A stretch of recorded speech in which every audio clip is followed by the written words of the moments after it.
We're here with Mr. Robert Flook. Mr. Robert, could you tell us what was going on in your life around the year 2008?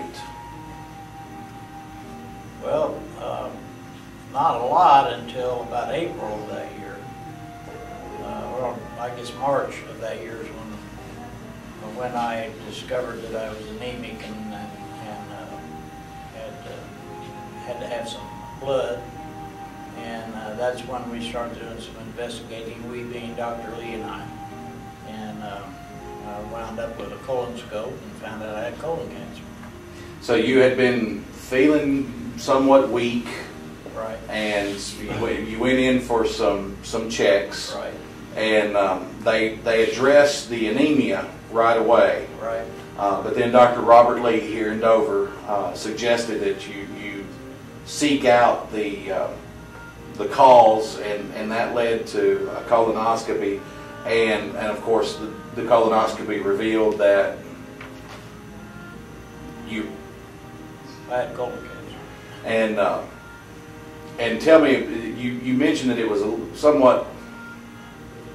little bit more of an extra case, if you will, because the growth of the tumor had done what?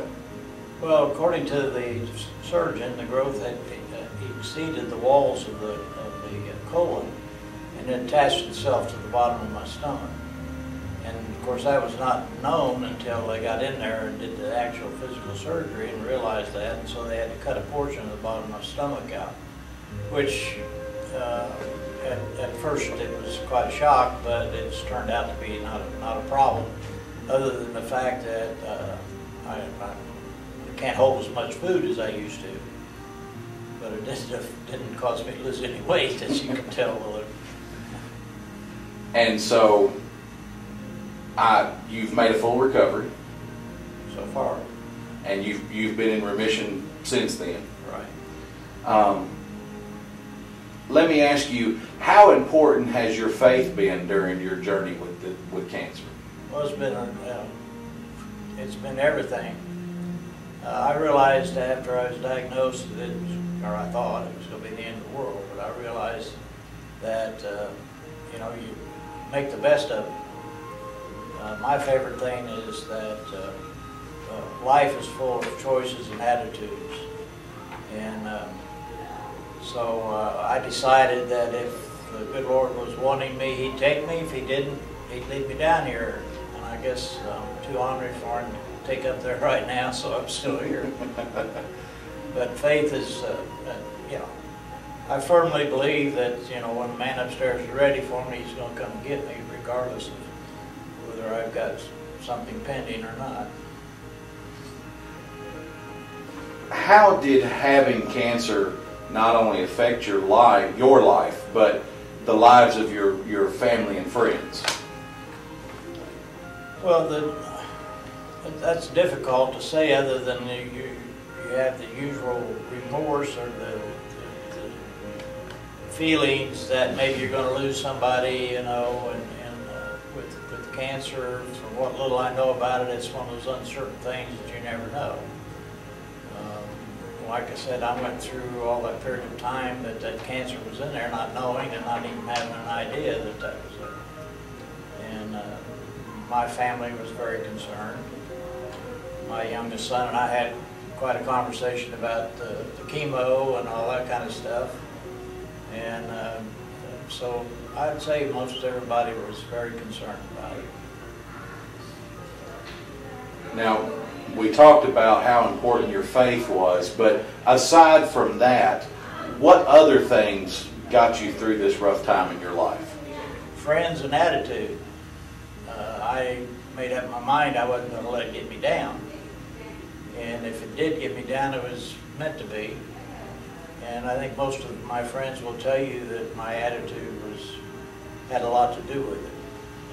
I was not going to be bedfast, and I was determined to get up and about and get back to work and all that kind of stuff. And that's my attitude now. As long as I'm able to work and can, I'm going to work, because I can't sit still. I can't go home and sit down and I tried being retired for 6 months and didn't work. Now, you've mentioned attitude, you've mentioned faith. How or what things can you attribute to having such a positive attitude? How do you maintain that positive attitude consistently? Well, it's kind of tough because I'm very observant in what goes on around me. I have a job now which even brings it more out as to how people live and their lives and so forth. And be quite honest with you, there's a lot of people in this county that are not very well off, that are having dire times and all that, but if their attitude was a little different, their life would be a little different. I'm not saying that they'd be rich and wealthy and beyond all means or anything like that. However, if your attitude's right, you can get out and do something, and it will make your life better. There's too many people just give up on life. Sometimes we make it too easy for them to do that. There's a lot of people on disability that, in my opinion, shouldn't be, but that's not for me to decide. But a lot of it's got to do with their attitudes.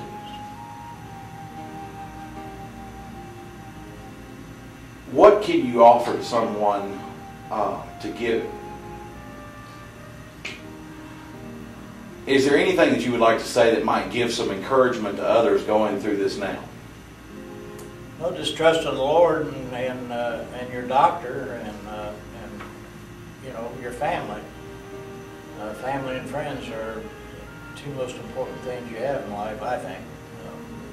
Of course, money's nice, but if you don't have family and friends, you are really missing out on a lot. So I would say that you know, that's the key. Rely on family and friends, and you know, someone will be there to help you if you have the need. And before we part ways today, what one final thought do you feel it's important to share with us? Well, that's difficult. I have a thing about meeting people every day and speaking to them and wishing them a happy day, happy Thursday or whatever the day it is, or meet people and ask them to smile.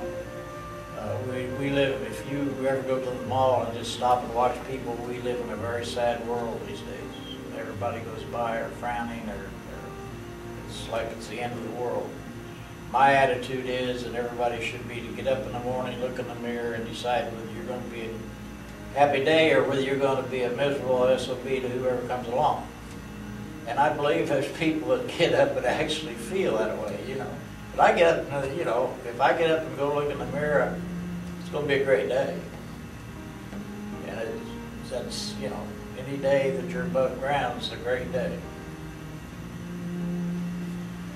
Well, Mr. Bob, it's been 2 years Yep. that you've been cancer-free, and we certainly wish you many, many, many more years. We thank you for being here with us today, and we're certainly proud to have you here and that you're able to tell your story, and we certainly thank you for your time. Thank you.